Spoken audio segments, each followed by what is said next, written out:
High সবাইকে, good morning. কেমন আছো তোমরা সবাই? আশা করি সবাই খুব ভালো আর সুস্থ আছো। আমিও ভালোই আছি। তো দিনটা ছিল রবিবার। তো দেখো সকাল সকাল আমার সমস্ত কাজ হয়ে যাচ্ছে, কারণ আজকে যে ছেলে আসছে পুরো 1 মাসের জন্য। ওর ফার্স্ট সেমিস্টার শেষ হলো আর কি গেল কালকে। ও গেল কালকেই রাত্রে ট্রেনে উঠে গেছে গাড়িতে। আজকে এসে পাবে আর কি ডিব্রুগড়। তো দেখো সেই যে দুটো জবা গাছ এনেছিল তার মধ্যে একটাতে এই কালারের ফুলটা ফুটেছে, কি সুন্দর না? তো আরেকটা ফুটলে সেটাও তোমাদেরকে দেখাবো। তো ট্রেন একটু লেটেই আছে, 11টার সময় ঢুকবে, পুরো 3 ঘন্টা লেট ট্রেন।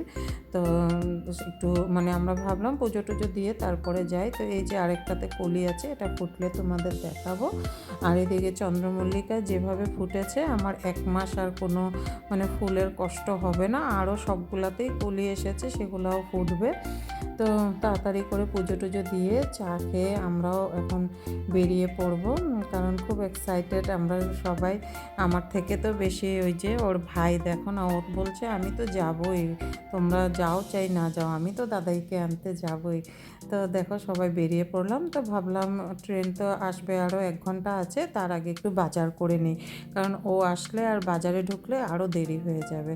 তো ভাবলাম প্রথমে কনভে রোড থেকে দিয়ে যাব, সেখান থেকে আর কি চৌকিডিঙ্গিতে খুব সুন্দর গ্রামের বাজার বসে রবিবার দিন। আর প্রত্যেক রবিবার বর সেখানে যায় বাজার করতে।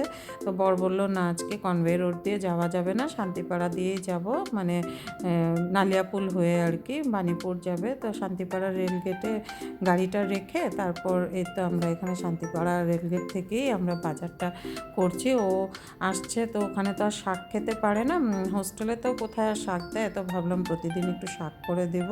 তো আজকে না দেখো এই যে টকই ফলটা আর কি অনেক উঠেছে, এটা দিয়ে না আমার ডাল বলো চাটনি বলো খুব ভালো ভালো লাগে খেতে, আর ভীষণ টক হয়, তাই না? তো এখান থেকেই কিছু বাজার করলাম আর মাছও নিয়েছিলাম। তো আমি বাড়ি গিয়েই দেখাবো তোমাদেরকে কি কি বাজার করেছি। শীতের সবজিগুলো দেখতে খুব ভালো লাগে। তো খুব একটা আজকে এখন বাজার করলাম না, বর বললো এখন যা লাগে আমি সেটাই নিব, আর বাদ বাকি আমি পরে করে আনবো। তো ওই দিক থেকে আমরা নালিয়াপুল হয়ে বাণীপুর চলে গেলাম, কারণ কনভে রোড আজকে প্রচুর ভিড় থাকবে, যদি জ্যাম লাগে তো আর হয়ে গেল।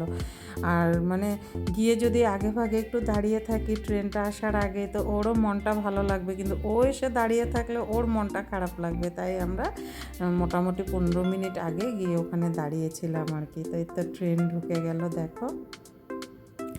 তো আমি এখানে না দাঁড়িয়ে ওর 2-3টা বন্ধুর সাথে কথা বলছিলাম, ততক্ষণে ও নেমেই পড়েছে। নেমে তো সিঁড়ি দিয়ে ওই যে দেখো উঠছে। আমি একটু ওর বন্ধুদের সাথে কথা বলে নিলাম। ওরা তিনসুকিয়া তালাব ওইখানে ছিল, ওর ফ্রেন্ডরা, ওরা ভীষণ ভালোবাসে আমাকে। তো এই তো নিয়ে আসলাম ছেলেকে বাড়িতে। ও স্নান টান করে আসার পর বললাম যে তোর যা ইচ্ছা তুই এখান থেকে নিয়ে খা, কী কী বানিয়েছি একবার দেখ। তো তো দেখে ওর চেহারাটা শুধু দেখো তোমরা, ঢাকনাগুলো খুলছে আর ফেসে আলাদাই মানে খুশি একটা। এদিকে মালপোয়া ছিল, ওর ফেভারিট মিষ্টি ছিল, ওর পাপা এনেছিল আর কি। তারপরে এদিকে নাড়ুও করা ছিল, ও গুড়ের নাড়ুটা ভালোবাসে, সেটা আমি আগের দিন করে রেখেছিলাম, মালপোয়াও বানিয়ে রেখেছিলাম। আর এদিকে মিষ্টি, একটা ক্ষীরের মিষ্টি এনে রেখেছিল, যেটাও খেতে মানে ভীষণ ভালোবাসে। তাই আমি বললাম তোর যা যা খেতে ভালো লাগে তুই নিজে হাতে নিয়ে খা। দেখেছো কত হাসি একদম ফেসে। তো যাই হোক, তারপরে তো বসে পড়লো আমাকে ধনিয়া পাতা বেছে দিতে। ও থাকলে ধনে পাতা বলো, ধনে পাতা বাছা, তারপর আলু ছোলা, পেঁয়াজ ছোলা, এসব ওই করে দেয় আমাকে, এগুলো করতেই দেয় না। আর রাত্রে তো কোনো দিন আমাকে বাসন ধুতেই দিবে না। এই যে এসেছে যে একদিন আমাকে বাসন ধুতে দিবে না। তারপর আমি বলি তুই এসেছিসই 2 দিনের জন্য, আমাকে করতে দে। না, বলে আমি যে কয়দিন আছি সেই কয়দিন করে দিব, তারপর তুমি আবার নিজে করবে। তো আমি এদিকে রান্না করছিলাম। তো কী কী রান্না করেছি তোমাদেরকে এখনই দেখাচ্ছি, দাঁড়াও।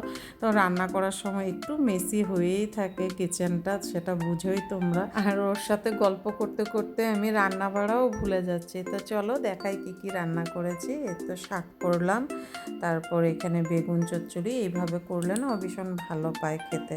তো ওইভাবেই করলাম আর কি, বেগুনটা চচ্চড়ি করেছি। তোমাদের সাথে কোনো দিন আমি রেসিপিটা শেয়ার করব, খুব ভালো হয় এইভাবে খেতে। আর এই তো ওলকপি আর আলু দিয়ে মাছ করেছিলাম, আর কালকের একটু না সব মিশাল করে আর কি ডাল করেছিলাম, সেটাও ছিল, তো সেটাও দিলাম ওকে। আর এই তো দেখো বিকালে না এক জায়গায় বেরিয়েছিলাম, সেখানে হাতি দেখতে পেয়ে তো একটুখানি ক্যাপচার করেছি। তো ভাবলাম তোমাদের সাথে একটু শেয়ার করি। তো দিনটা এভাবেই কাটালাম। সবাই ভালো থেকো, সুস্থ থেকো। আসবো আবার নতুন একটা দিন আর একটা নতুন ব্লগ নিয়ে। ততক্ষণের জন্য বাই।